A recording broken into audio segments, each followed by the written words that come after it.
ఇంత వర్షానికి బయటికి వెళ్ళిన వాళ్ళు ఇంటికి ఎలా రావాలా అని ఆలోచిస్తూ ఉంటే, ఇంటి దగ్గర ఉన్న వాళ్ళు మాత్రం స్నాక్స్ ఏం చేసుకు తింటే బాగుంటుందా అని ఆలోచిస్తామండి.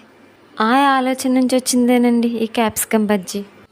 క్యాప్సికమ్ కదా కారంగా ఉంటుందని చెప్పి కారం తప్పించి మిగతావన్నీ వేసి కప్పు శనగపిండి, పావు కప్పు బియ్యపిండి, బేకింగ్ సోడా, సాల్ట్, వాము, తగినంత వాటర్ వేసి ఇలా మిక్స్ చేసేసుకున్నానండి.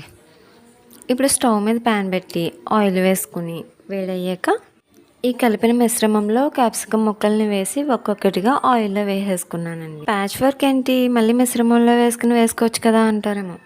మా బుడ్డోడైతే అంతవరకు టైం ఇవ్వడండి.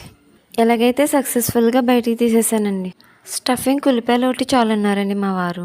నిమ్మరసం లేకుండా బజ్జీ ఏంటని చెప్పి నిమ్మరసం కూడా వేసి లాగించేసామండి.